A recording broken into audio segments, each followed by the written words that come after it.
Steven Defour, bonjour. Bonjour. Steven Defour, entraîneur, est-ce que c'est quelque chose qui aurait toujours été évident pour vous? Non, pas spécialement.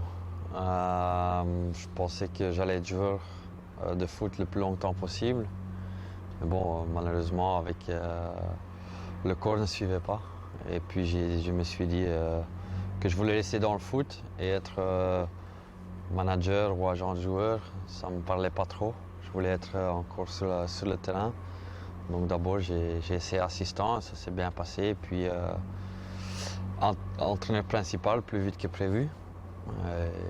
Et maintenant, ça va, ça se passe bien. Qu'est-ce qui est plus stressant, joueur ou entraîneur? Entraîneur à 100%. C'est-à-dire? Parce qu'on ne sait pas contrôler les choses sur le terrain. Donc en tant que joueur, je sens le match, je sais ce qui va se passer dans le match. Mais en tant qu'entraîneur, on voit des choses et on essaie de les corriger, mais où le message ne passe pas parce qu'il y a trop de bruit autour du terrain, où on peut rectifier qu'à la mi-temps, où il y a une malentendu entre les joueurs et l'entraîneur. Donc c'est un métier de frustration alors? On peut dire ça, oui. Plus de souffrance que de plaisir? Quand ça se passe bien, il y a beaucoup de plaisir. Mais sinon, c'est quelque chose qu'on aime bien faire. Hein. On sait bien que je savais que dès que je commence le boulot, le C4, il peut être sur la route. Hein. C'est ce qu'on dit souvent, hein. Quand on signe le contrat, on signe en même temps son C4. Voilà, donc c'est ce qu'on sait, c'est ce que j'ai dit. Et puis, parce qu'avant que je commençais à ça, je me posais la question, est-ce que ça vaut la peine de le faire? Parce que c'est tellement un boulot, comment on dit, Prenant. ouais, mais qu'on est vite, qu'on est le seul cible. On est le seul cible parce que on peut pas virer 11 joueurs ou 15 joueurs. Non, c'est l'entraîneur qui part, même si c'est pas lui le problème. Est-ce que vous êtes tolérant avec vos joueurs? Parce que vous avez quand même une super carrière de joueur et vous devez diriger des types qui sont moins doués que vous, quoi. Je suis assez sévère et j'ai dû un peu, comment dire, des fois réfléchir 2 fois. Et même mes assistants, ils disent souvent, oui, mais Steven, j'explique quelque chose qui pour moi est évidente, mais pour les joueurs peut-être pas directement, qu'il faut expliquer 2-3 fois en plusieurs phases. Et puis mes assistants, je parle avec mes assistants et ils me disent, oui, mais Steven, c'est normal parce que tu as joué à un niveau et tu attends des choses que toi tu penses, mais que les joueurs ne pensent pas forcément. Ouais, et vous restez un émotionnel, un sanguin, donc ça veut dire aussi, même en termes de comportement comme entraîneur, vous devez montrer l'exemple aussi avec les arbitres et tout ça. Ouais, mais bon, je dis toujours à mes joueurs, ne vous occupez pas de l'arbitre, moi je m'en occupe. Donc au moins, si c'est moi qui prends les cartons, tant que c'est pas les joueurs, bien sûr qu'il y a de la frustration avec certaines décisions. Et chez moi, ça se voit vite le côté émotion du foot. Et vous allez vous calmer un jour ou pas? Je sais pas. Si je dis plus rien, c'est que il n'y a plus aucune envie d'être dans le foot. Est-ce que vous jouez encore? Vraiment de temps en temps. Au début, quand j'étais assistant, je jouais encore souvent. Mais maintenant, en tant qu'entraîneur, vraiment de temps en temps. Ça doit vous manquer, non? Le foot, oui, mais les douleurs, pas. Parce que je sais que dès que je vais commencer un peu à jouer, le lendemain, je le sens partout. Et votre corps, il est foutu après la carrière? Le matin, vous vous levez, vous avez mal? Ouais, un peu plus raide que d'habitude, mais j'essaie de faire du sport pour rester dans le mouvement. Donc, je cours un peu, je joue au golf, je joue au padel, donc j'essaie de faire des choses, même il ne reste pas beaucoup de temps après le boulot d'entraîneur. Et quand vous dites c'est un boulot prenant, le stress, est-ce que ça vous empêche de dormir la nuit? Non. Au début, quand j'ai repris, oui. Parce que j'ai repris un lundi et le mercredi, on avait déjà un match contre le Standard. On avait 2 matchs sur une semaine et il fallait gagner. Parce qu'on était dans une position pas très favorable. Donc on était obligé de gagner. Alors là, ça m'a empêché de dormir. Est-ce que vous êtes un bon coach? Ça, je sais pas. Ça, il faut demander aux joueurs. Non, vos qualités, si vous devez vous analyser, vous connaissez bien. Vos qualités comme coach et vos défauts, ce serait quoi? Je pense que mes qualités, c'est que je sais écrire un plan, une tactique. On sait le faire fonctionner. Donc mes joueurs ils comprennent bien mon message. Après, je peux être très comme j'ai déjà dit, je peux être très sévère ou très émotionnel aussi dans certaines circonstances, alors que je devrais prendre peut-être du recul. Mais peut-être ça viendra avec le temps. Et la tactique, c'est un truc dans lequel vous croyez fort ou bien il y a des coachs qui sont plus sur la motivation, sur le relationnel? Est-ce que c'est quelque chose qui, déjà dans votre carrière de joueur, vous intéressait? Est-ce que c'est vraiment un élément qui peut faire basculer un match? De plus en plus parce que tout le monde peut voir les matchs et tout le monde peut analyser les matchs maintenant. Donc on a les images de tout. Avant, c'était avec... on allait voir dans les stades pour analyser un match. Maintenant, on a tous les matchs de, de tous les corners et tout. On a tout, on voit tout. Donc et là, on voit qu'est-ce qu'on peut faire avec les qualités des joueurs, qu'est-ce qu'on peut faire contre notre adversaire. Et ça, c'est intéressant de voir à chaque fois, avec les talents de mon équipe, qu'est-ce qu'on peut faire contre l'adversaire. Sauf qu'il faut que les joueurs comprennent tout. Voilà. Donc moi, j'ai des idées en tête, et puis avec mes assistants aussi, et puis on dit, ouais, moi je veux faire ça, mais est-ce que mes joueurs peuvent le faire? Est-ce que vous, comme joueur, est-ce que vous vous intéressiez au même point qu'aujourd'hui? Parce que quand on demande aux joueurs, souvent ils disent ouais, la tactique c'est bon 10 minutes, mais Ouais, mais avant, c'était. Avant, comme on discutait, on donne tellement d'infos maintenant. Avant, c'était standard joue 4-4-2. Celui-là a un bon pied gauche, celui-là c'est un bon dribbleur, celui-là c'est le meilleur buteur. Après, ils mettent la pression, ils mettent pas la pression. Ça, on voyait pendant le match, et pendant le match, on se parlait entre les joueurs. Et maintenant, je trouve qu'il y a beaucoup d'équipes qui font ce que le coach leur dit, mais qui ne s'adaptent pas à des changements pendant le match. donc ça veut dire que les joueurs sont moins malins qu'avant. Ils devaient plus se gérer avant. Ils sont plutôt dans des automatismes. Exécution. Ils réfléchissent plus seuls. Ouais. Avant, on était obligé de le faire parce qu'il n'y avait pas les vidéos, les meetings vidéo. C'était pas avant. Puis avec l'évolution, oui, c'est venu. Mais avant, il n'y avait pas tout ça. Donc il fallait parler sur un terrain de foot. Et donc ça veut dire aussi que le football d'aujourd'hui est dominé par les entraîneurs, alors qu'avant c'était plus les joueurs, c'est plus les entraîneurs avec la PlayStation et les joueurs qui sont des pions alors. Oui. C'est pas malheureux ça.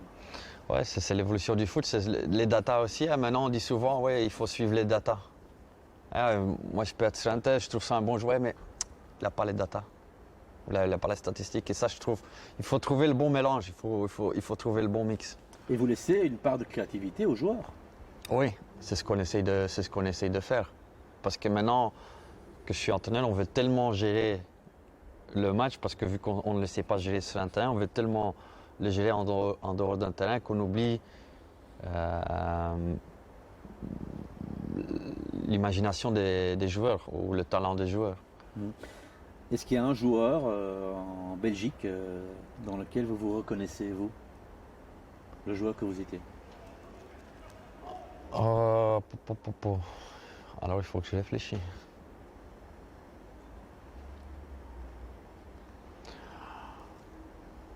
En Anvers, par exemple, je vois un Arthur Vermeeren. Quand je vois ses débuts, sans complexe et tout, je pense que moi j'étais comme ça aussi.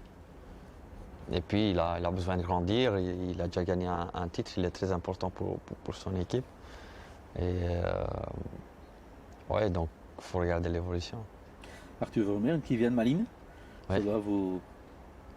Non, mais on sait qu'on a du retard ici dans les jeunes, on y travaille énormément, mais on a pris du retard parce que quand moi je suis arrivé en tant que joueur il y a 3 ou 4 ans, l'académie elle a la même chose que quand j'avais 8 ans. Donc on a pris du retard. On est tombé en faillite aussi en 2002-2003, on est tombé en faillite. Tous les bons joueurs ils sont partis. Donc il faut recommencer. Mais maintenant il faut devoir investir dans les jeunes parce qu'on est un club qui a besoin de faire des transferts pour vivre, pour avoir un bon club. On sait qu'on doit. Le plus facile, c'est de former des joueurs qui, après un certain temps, qui vont faire des transferts. Et le prochain joueur de Malines que vous allez vendre qui va vous rapporter un gros paquet, c'est qui? Il faut voir. Maintenant, on a la chance de tomber maintenant sur un gars-là, vu les circonstances, et il le fait bien pour le moment. Mais qui dit qu'il va remporter beaucoup d'argent, je ne sais pas. Il y a 2-3 autres qui ont peut-être plus de concurrence, qui sont moins vus maintenant, mais que peut-être après un certain temps, ils vont jouer plus.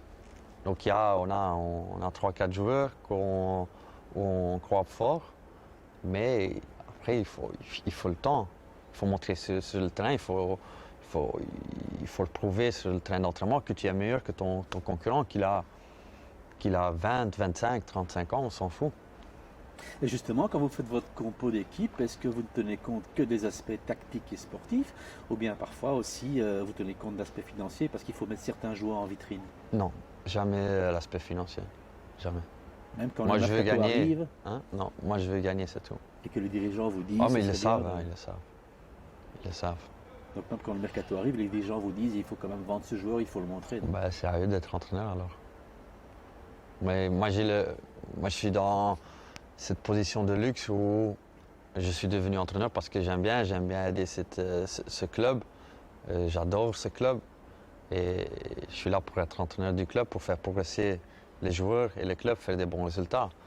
Et la direction elle est là pour vendre des joueurs. est-ce que vous avez déjà... ça fait quoi? Ça fait un an quasiment vous êtes entraîneur? Ouais, plus ou moins.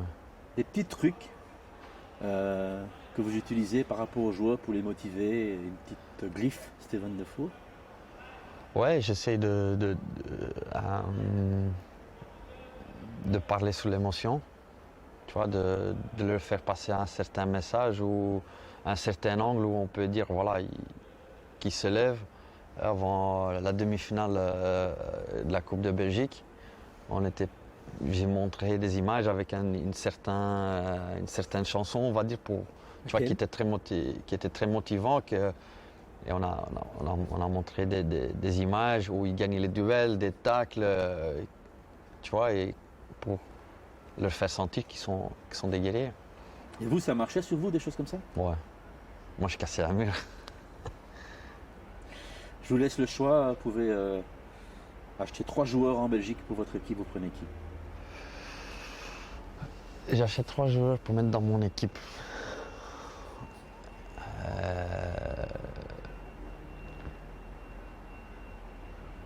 Je sais pas si je suis content de mon équipe, ça d'office, mais après si on peut faire des transferts avec les qualités qu'ils ont, faut que je réfléchisse. Mandela Keita, il est très fort, j'aime bien. Il y a qui d'autre?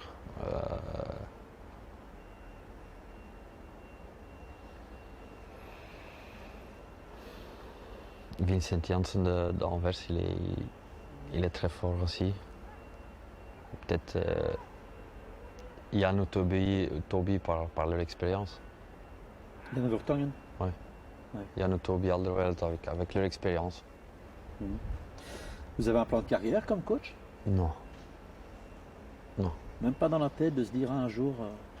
Non, parce que ça sert à rien, parce que je l'ai fait en tant que joueur, puis j'ai eu des blessures, j'ai eu des contre-coups, il y a eu des trucs qui se sont pas faits, donc ça ne sert à rien de calculer. Et je peux pas dire je veux être 5 ans entraîneur ici à Malines, parce que si on perd 5 fois d'affilée, peut-être que je suis dehors.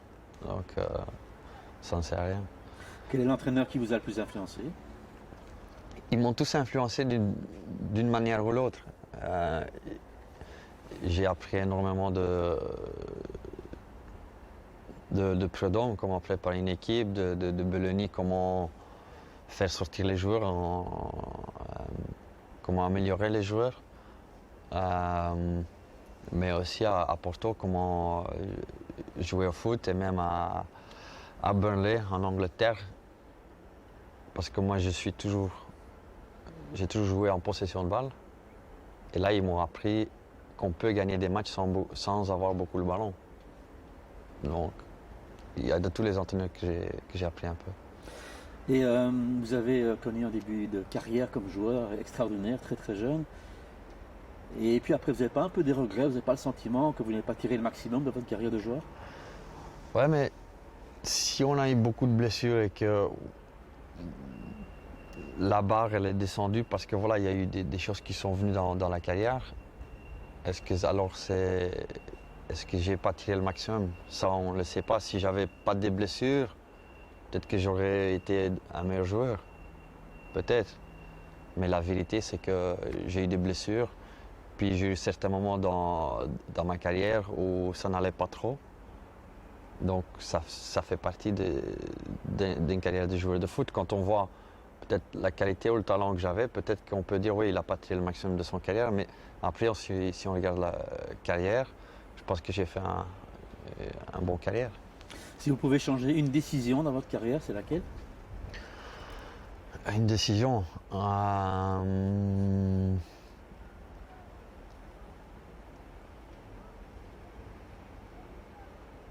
Peut-être d'être parti au Standard. Parce que j'étais pas prêt à partir du Standard parce que j'avais pas encore atteint mon niveau que j'avais avant. Donc je revenais d'une blessure. L'épaule, le pied n'était pas encore à 100%. Donc, mais les circonstances ont fait que j'ai dû partir. Vous étiez un peu forcé de partir Oui. pour Porto. Oui. Mais donc à refaire, vous restez encore un an de plus. Ouais, le moment où que je me ressentis de nouveau bien. Et à Porto, on sait bien qu'il y a beaucoup de concurrence et ça va très vite. C'est un niveau supérieur que c'est de la Belgique. Il y a énormément de bons joueurs et il fallait être prêt. Et j'étais pas prêt. Et la meilleure décision de votre carrière? Ma meilleure décision de carrière, d'être venu au Standard, d'avoir signé au Standard. Et comment vous faites en ayant 18 ans et à ce moment-là on vous traite de Judas, tout le monde vous déteste? Enfin, c'est pour un jeune homme, quoi, ça doit être terrible. Et vous avez toujours réagi avec le sourire. Et c'était une façade ou vraiment vous arriviez à gérer ce stress? Mais en fait, que je n'ai parlé souvent aussi avec mes assistants parce qu'ils ont été joueurs de foot aussi. Maintenant, en étant devenu plus vieux, on savoure les moments. Donc, quand j'étais à Burnley ou même quand je suis ici avec Malines, les matchs qu'on gagne ou quand on atteint la finale de la Coupe, c'est des moments que j'ai savourés. Gagner un titre avec le Standard, on va dire, pour moi c'était normal. Pour moi c'était normal, gagner le Soulier d'Or à mon âge, pour moi c'était normal. Donc je vivais, pour moi tout était normal à cette époque-là. Et donc même les critiques ou tu vois, le fait d'être appelé Judas à Genk, je m'en foutais. Alors que peut-être le joueur de 35 ans, ça m'aurait fait plus. Mais en étant que gamin de 18 ans, ça ne me faisait pas grand-chose. Vous ne preniez pas conscience des choses, en fait, Oui. dans votre bulle. Oui, j'étais dans ma bulle, je voulais juste jouer au foot, je voulais montrer à tout le monde que j'étais le meilleur joueur. Ouais. Enfin, il fallait quand même une tête solide. Ouais, mais tu vois, j'étais dans ma bulle et je me dis, je dois jouer le match, je dois gagner ce match et après, ce qui se passe autour, je m'en fous. Le meilleur gars avec qui vous avez joué? Oh. Allez, les trois meilleurs. Il y a Kevin De Bruyne et Eden Hazard. Et même quand tu vois un Hulk, tu vois, c'est des joueurs extraordinaires. Et le plus salopard? À part vous. Le plus salopard. Marwan Fellaini était pas mal.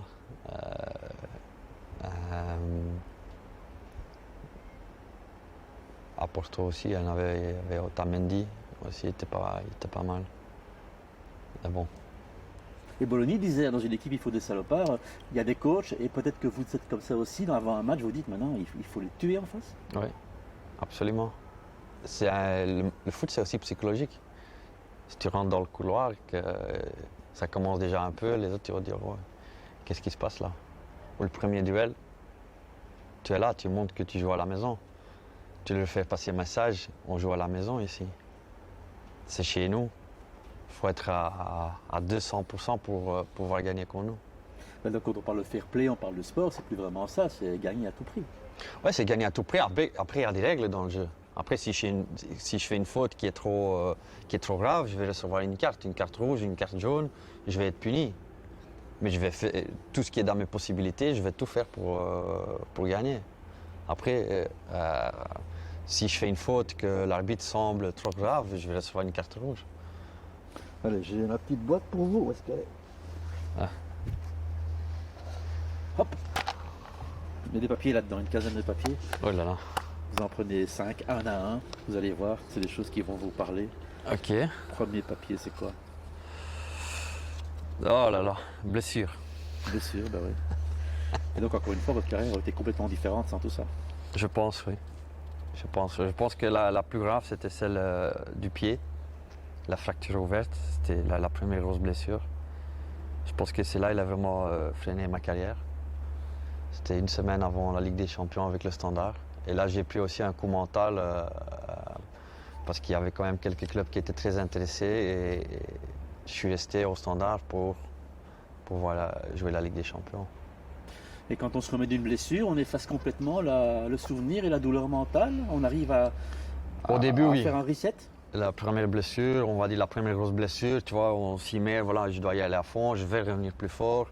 Mais si la cinquième ou la sixième grosse blessure, ça devient plus compliqué. Donc, j'ai eu un problème du cartilage à la fin de ma carrière, où j'étais blessé 8 mois. 2 mois après, je me fais opérer des mollets, qui étaient 8 mois, alors ça devient plus compliqué. Et finalement, toutes ces blessures, c'est lié à pas de chance, c'est votre style de jeu, c'est votre hygiène de vie, c'est quoi? C'est des blessures d'impact, donc c'est mon style de jeu. Je me suis toujours donné à 100% sur un terrain de foot. Après, il y a eu des petites déchirures de muscles, mais bon, ça c'est 2, 3 ou 4 semaines, ça c'est pas super grave. Parce qu'on a souvent dit, si Steven Defour avait une meilleure hygiène de vie, son corps, il aurait mieux tenu. C'est vrai ça?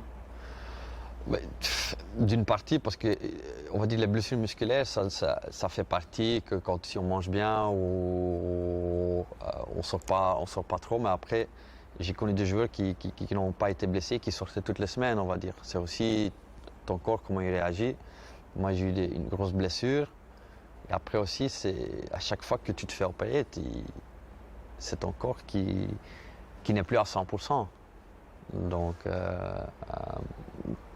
quand on voit aussi peut-être Eden Hazard, il a une grosse blessure. Après, il a essayé de revenir, il est retombé dans la blessure ou il a eu des petites blessures par après. Est-ce que c'est par rapport à son hygiène de vie?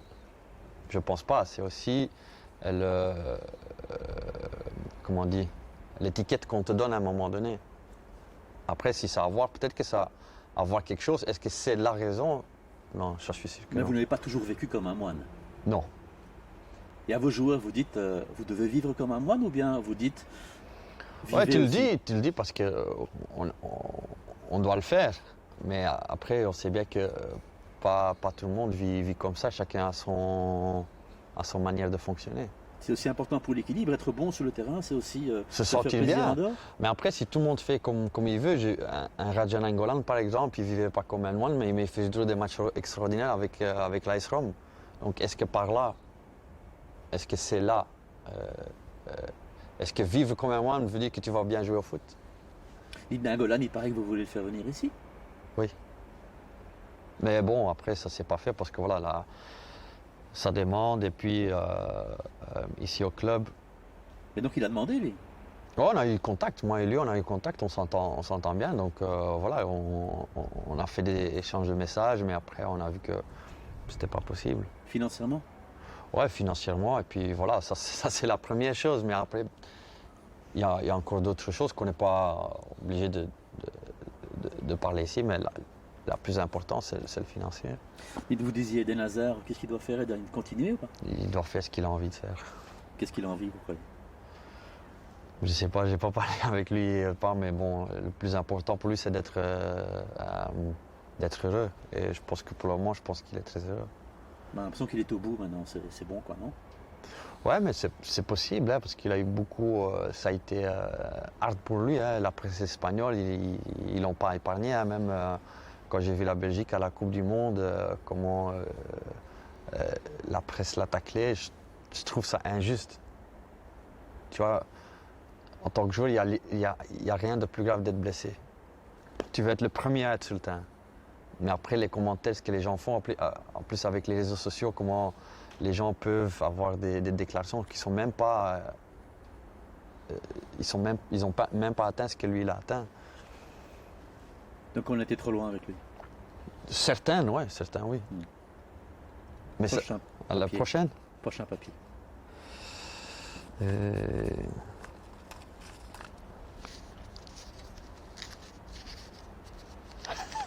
C'est quoi?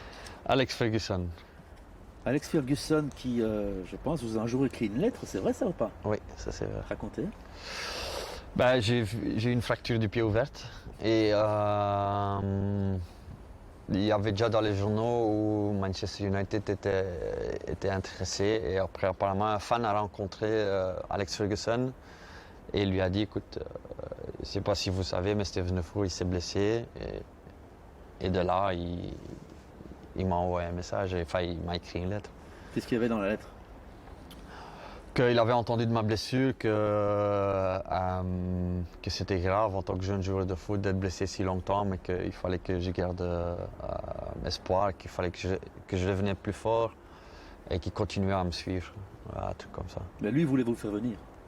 À un moment donné, il y avait de l'intérêt, mais bon, après, comme j'ai dit, il y a eu une blessure et puis par après, j'ai pas atteint mon niveau pour que ce club-là vienne prendre.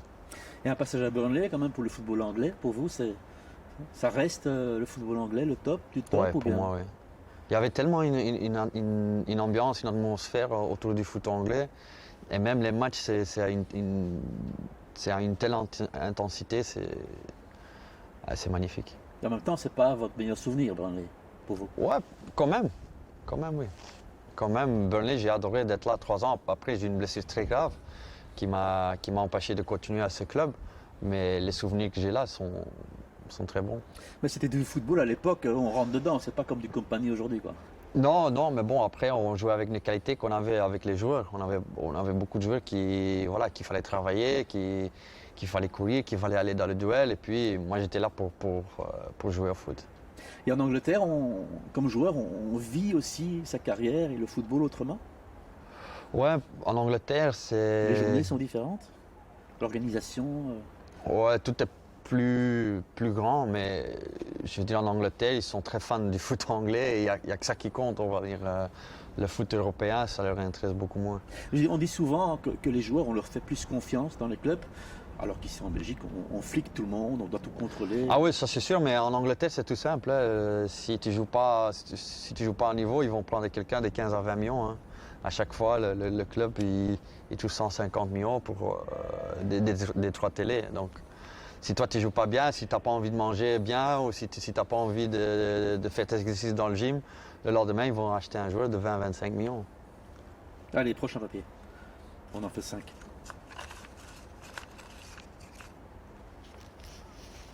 Antwerp. Antwerp, vous y êtes passé, hein, c'était pas la plus belle période de l'Antwerp. C'était avant la montée en puissance actuelle. Oui, on a eu une bonne année, je pense. C'était l'année du Covid. Je pense qu'on était 3e à ce moment-là et qu'on avait atteint la finale. Donc, c'était une année, ouais, c'était pas mal. C'était vraiment encore. Ils étaient dans la montée pour pouvoir jouer le titre ou un truc comme ça. Et vous sentiez que ce club allait devenir un grand club Ouais, parce que tu voyais que tous les renforts qu'ils faisaient aussi autour avec le stade, les terrains et tout était réglé nickel.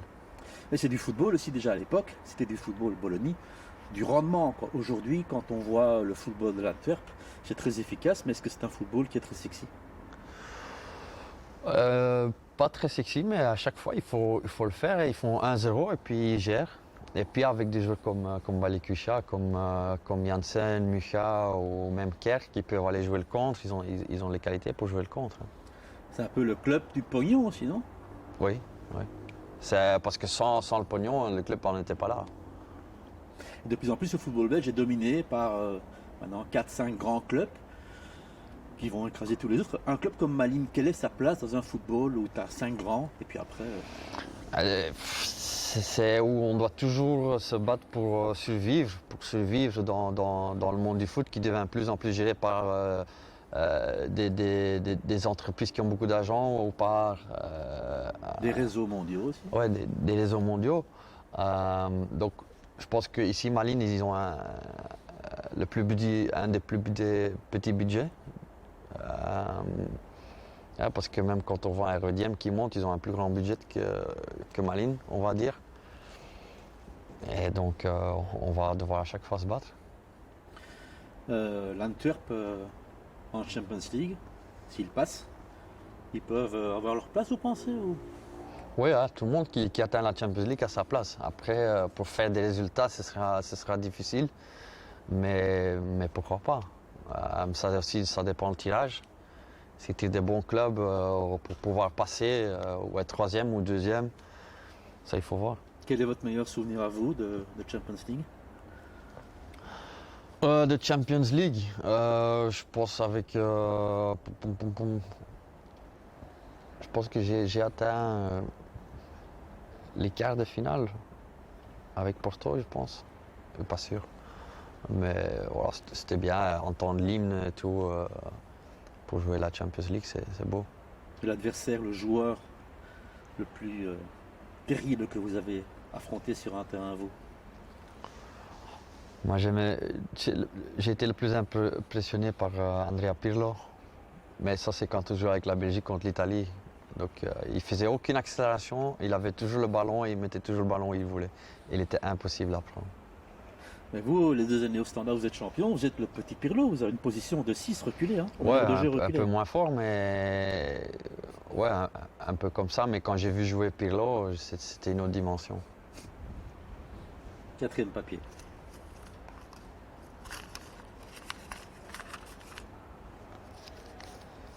Remco Evenepoel. Est-ce que vous êtes fan de vélo, vous? Oui, quand même, je suis quand même. Ouais. Qu'est-ce que ça vous procure comme émotion? Que lui, c'est un monstre. Hein. C'est un monstre, tout ce qu'il fait. Chaque fois, on se pose des questions. Est-ce qu'il peut faire ça? Il le fait. Mais oui, est-ce qu'il peut faire ça? Il le fait. Il a gagné la Vuelta. Énorme. Il était je pense en bonne voie pour gagner le Giro. Bon, malheureusement, avec le Covid, il n'a pas su. Mais puis, je pense Liège-Bastogne-Liège, tous les autres courses qu'il a gagnées, c'est impressionnant. Hein. C'est plus dur cycliste que footballeur? C'est différent. C'est toujours dur à comparer les uns avec les autres. Et il faut le faire. Vous faites du vélo, vous? Au Covid et après l'après-Covid, j'aimais bien faire du vélo. Oui. Vous faites des cols et des côtes et tout ça? Ouais, une fois j'avais fait le petit Tour de Flandre avec tous les montées. Je peux dire qu'après, quand j'étais sur le mur de Gerardsberg, j'étais KO. Vous êtes arrivé en haut quand même? Ouais, je suis arrivé en haut. C'est déjà pas mal. Ouais, c'est déjà pas mal, mais bon. Après, j'ai mis la vidéo YouTube entre Bonen et Cancellara sur le mur. C'était une vitesse différente. Allez, dernier papier. Papa. Papa. On est assis ici, il y a le cimetière qui est là. C'est là qu'il est, hein? Oui, c'est là qu'il est. Ouais. Et j'avais lu quelque part qu'avant chaque match, vous allez le voir.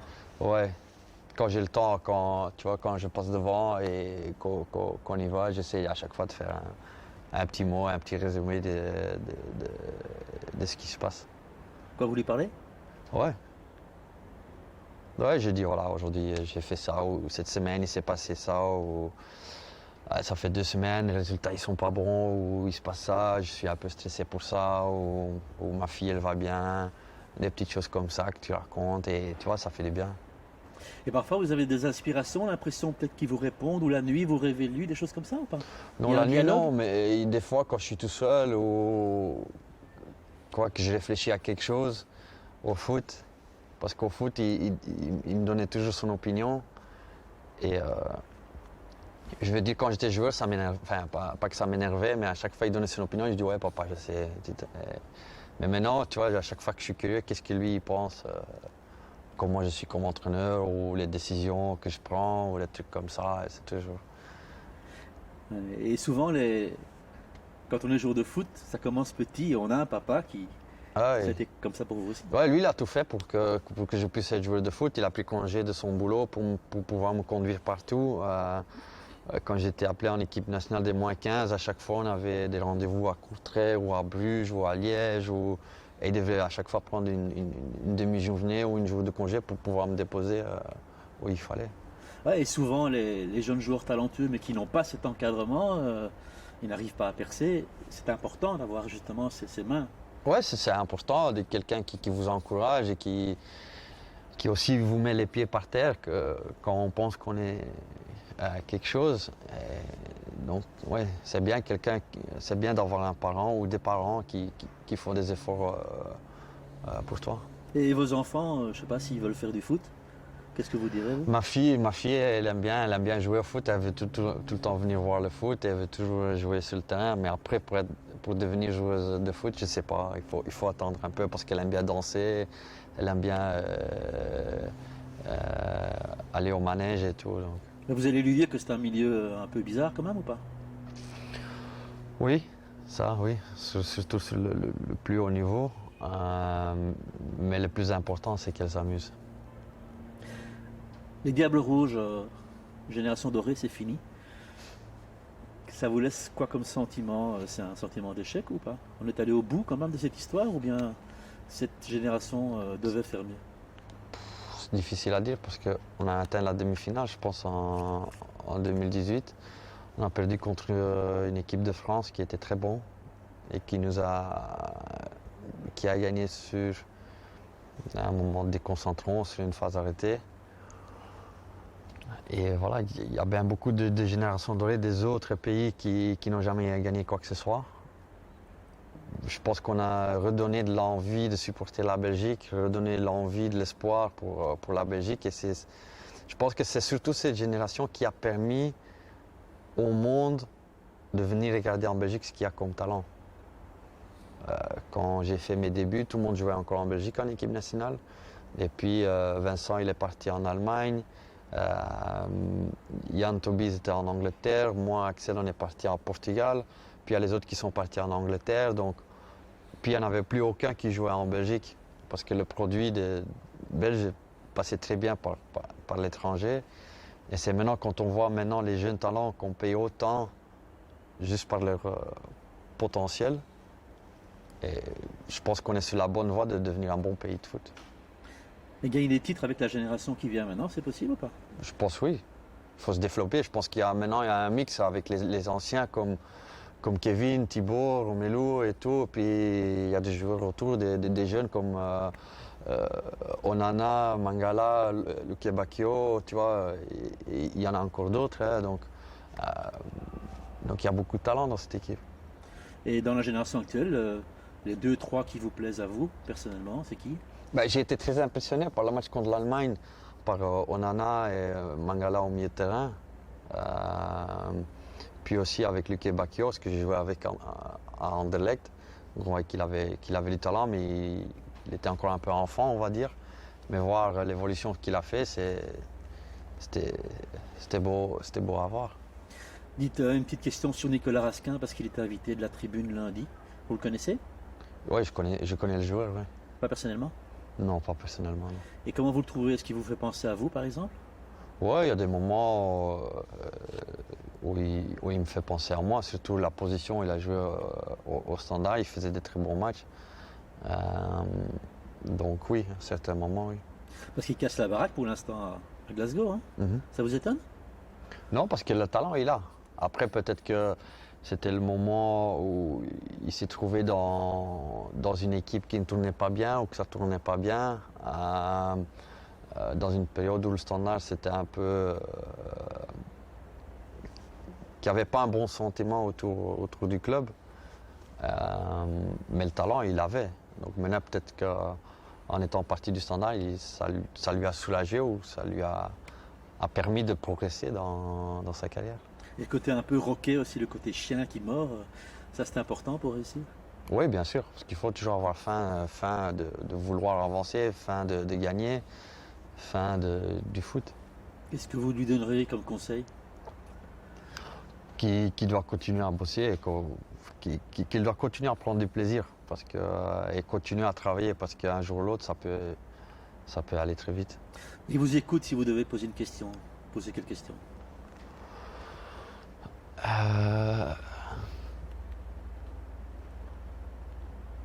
Si je voulais lui poser une question, si un jour qu'il reviendra au Standard, s'il le fera ou pas.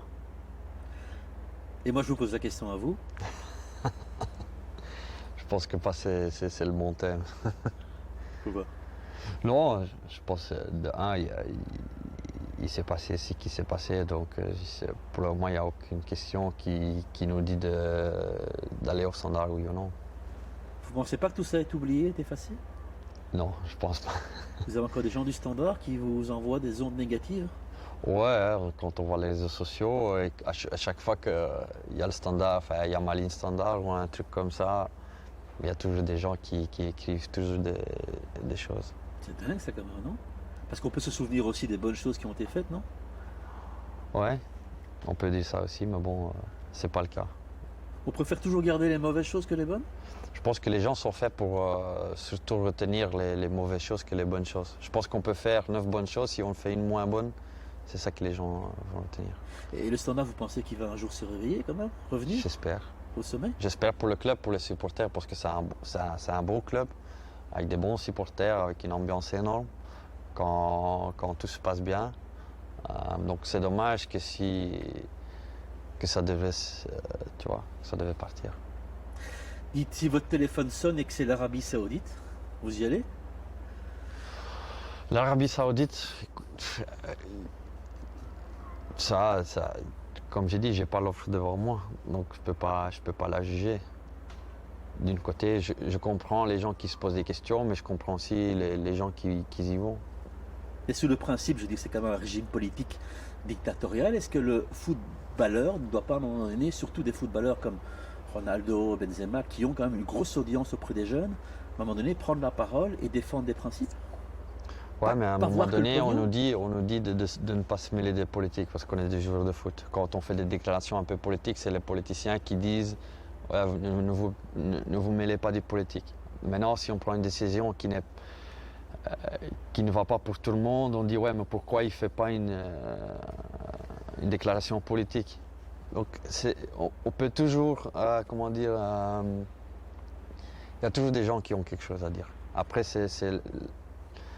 je pense que nous, en tant que joueurs de foot, en tant qu'entraîneur, la chose qu'on veut faire, c'est d'être sur le rectangle vert et jouer au foot. Ça, c'est le plus important. Sauf que dans les faits, le footballeur a un rôle politique parce qu'il touche peut-être beaucoup plus que les politiciens, la jeunesse avec tous les followers et tout ça, et qu'ils doivent être conscients que leur parole est écoutée. Ouais, mais si on n'a pas de parole, si on veut juste jouer au foot. Et l'argent, est-ce qu'ils n'ont pas déjà assez d'argent comme ça? Ça, on ne sait pas. Hein. Sûrement, si c'est prendre leur famille ou leur village ou un truc comme ça. Vous, ça ne vous poserait pas un problème moral?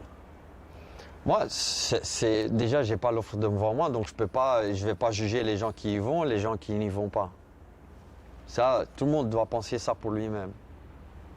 Et donc, moi, je répondrai au jour où j'aurai une offre de l'Arabie Saoudite devant moi. Et vous direz quoi à ce moment-là? Ça, on verra. C'est délicat comme sujet ou pas? Mais c'est tout le monde qui en fait un sujet délicat. Pour moi, pour moi, c'est un boulot en tant qu'entraîneur ou en tant que joueur de foot. Moi, je veux jouer au foot. Si je ne joue pas au foot, j'ai pas de club ou un truc comme ça, je joue pas dans mon club. Il y a un club de l'Arabie Saoudite qui me permet de jouer au foot. Ok. En fin de saison, Malines, ça va être dur parce qu'il y a 3 descendants cette année ou pas? Je pense que c'est dur pour beaucoup de clubs. À part les 6 grands clubs, on va dire, le reste, il doit faire attention. C'est du stress pour vous, ça? C'est du stress. Toutes les semaines, j'ai du stress. Il y a des gens qui aiment bien le stress. Vous aimez bien ça, vous? J'aime bien le foot et ça rapporte du stress, donc ouais, ça fait partie du foot. Obligé. Obligé, oui. Parce que, en tant que joueur, j'avais pas beaucoup de stress, mais en tant qu'entraîneur, oui. Mais le stress, il y a des gens qui ça rend meilleur. Oui, il y en a qui savent jouer sous la pression, sous le stress, et qui la rendent meilleure. C'est ça aussi, être un bon joueur. Et quand vous avez dit à l'époque du fameux tifo, là, à Sclessin, moi ça m'a fait rigoler et ça m'a motivé encore plus. C'était vrai ou c'était juste de l'intox? Ouais, mais le moment même, j'ai pas trop réfléchi au tifo. Elle était scandaleuse, ce tifo, ça oui. Mais après, sur le moment même, j'étais occupé avec autre chose. Mais le tifo sur elle-même, ouais, elle était dégueulasse. Mais voilà. C'est pas ça qui a fait que vous avez Non, été exclu ce jour-là Non, parce que vous étiez nerveux à cause de ça? non. C'était plein d'autres petits trucs qui ont fait que. Et après, voilà. Et aujourd'hui, le regard sur ce tifo? Elle est toujours aussi dégueulasse. Qu'est-ce qu'il veut faire? Ça, c'est les supporters. Ouais, voilà, il y en a qui réagissent comme ça, il y en a qui réagissent autrement. Tout le monde a le choix à faire. Ça vous blesse encore aujourd'hui ou bien vous en foutez? Non, aujourd'hui, ça ne me blesse plus. Bon, aujourd'hui, j'ai laissé ça derrière moi. Merci Stéphane. Merci, avec plaisir.